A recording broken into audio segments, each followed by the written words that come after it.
Good evening, Salon B here, and today I want to talk about Roland Martin versus Dr. Umar Johnson. I'm going to give y'all a quick analysis of what I see going on, okay?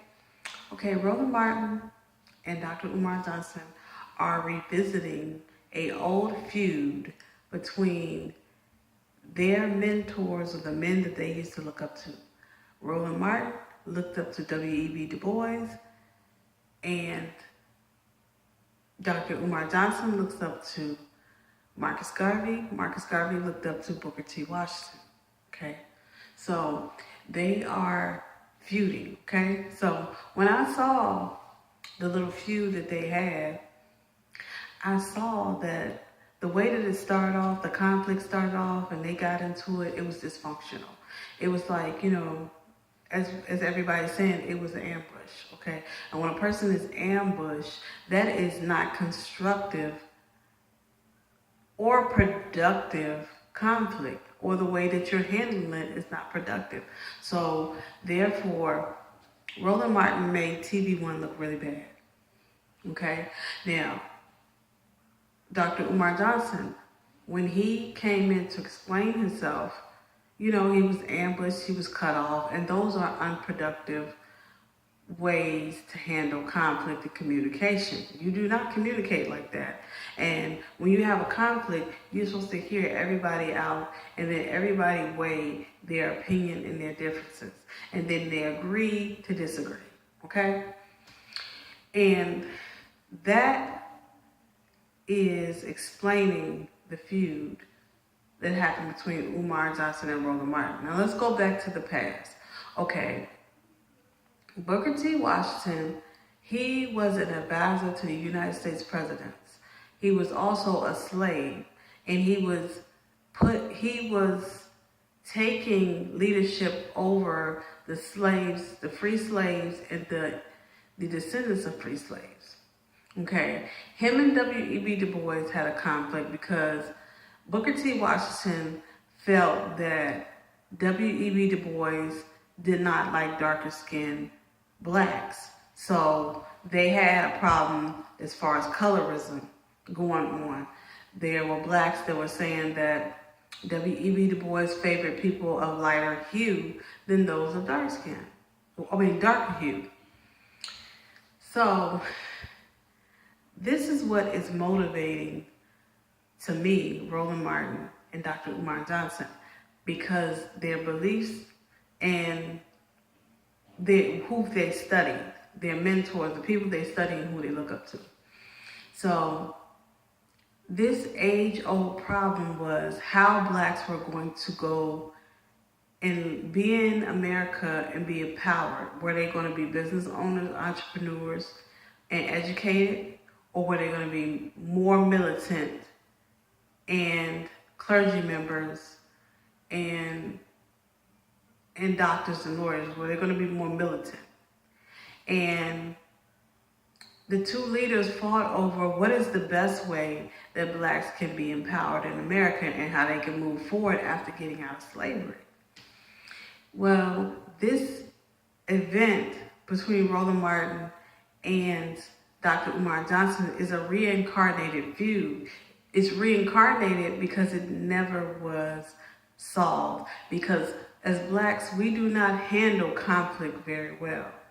We don't handle it well. We handle it unproductively. We either kill each other.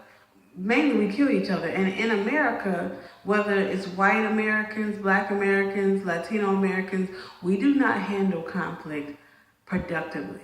We handle it in a very savage way. So I want to get on how W.E.B. Du Bois and Marcus Garvey got into the conflict.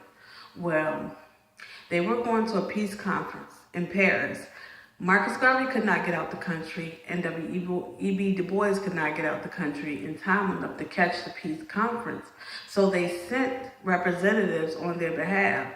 W.E.B. Du Bois sent the Pan-African Congress, and Garvey sent the Haitian cadets. Well, they didn't get there in time, neither one. So what happened was Garvey got mad and he started to criticize W.E.B. Du Bois, stating that he was not fit to be the leader over black people because he couldn't even get to the peace conference on time, or he couldn't even catch the peace conference. So when W.E.B. Du Bois was out of town, Marcus Garvey did a speech repudiating him, putting him down, saying that he was not a good leader. Now, when I looked at the panel with Roland Martin and Dr. Umar Johnson said that Dr. Umar said that Roland Martin and his friends that he invited on the panel, they were not fit to handle modern day African Americans today. And that is what is the problem. They're getting stuck in these old arguments and they're getting snagged by it. And I think that we need to go around these old arguments and figure out where the elders messed up at, and then take from that and keep it moving.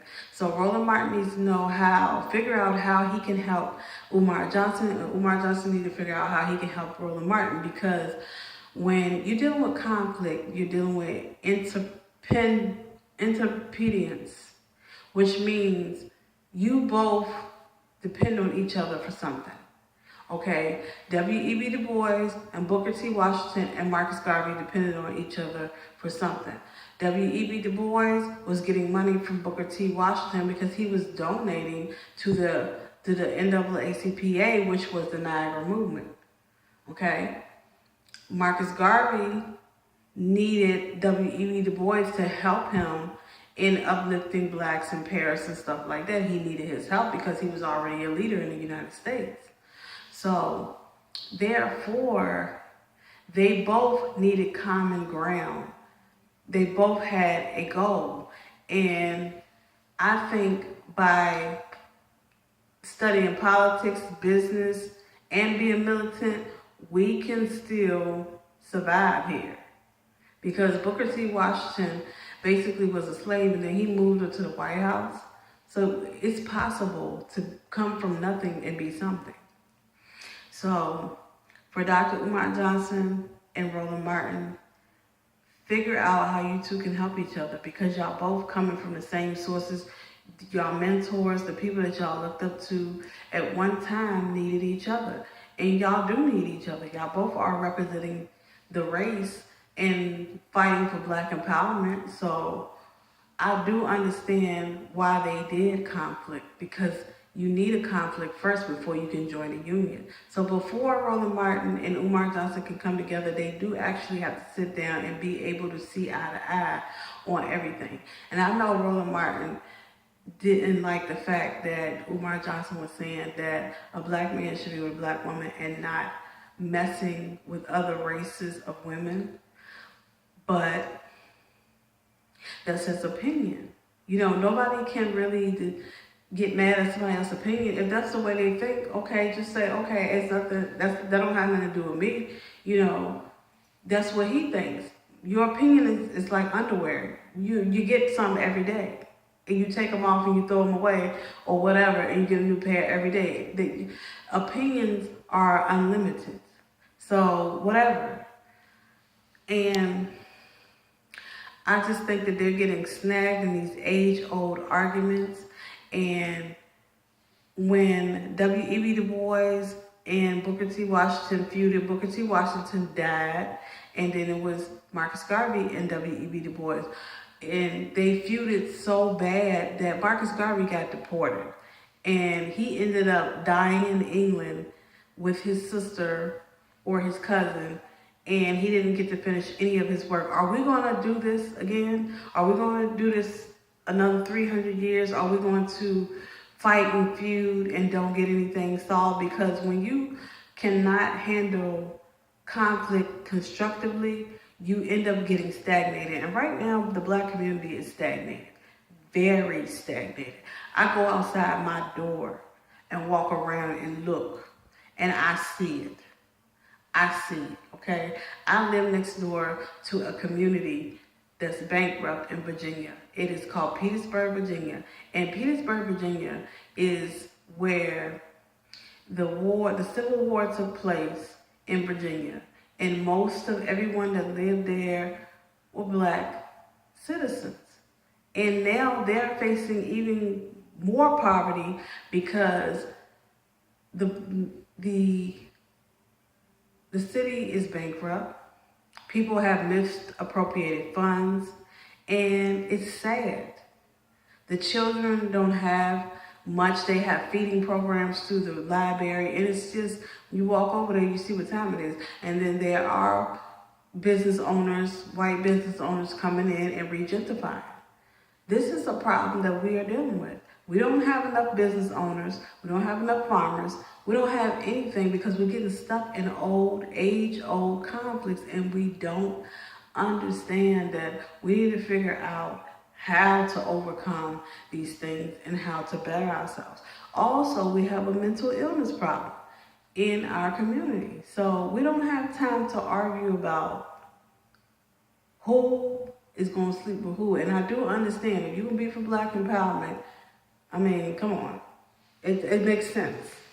Because when you look at white nationalists, they're talking about the white family and how to save it. When you look at, you go over in China, what do you think they're doing? They're trying to save the Chinese, okay? They're not saving any other race. So we need to, understand this stuff. And it's senseless to argue about it when you really know what it is.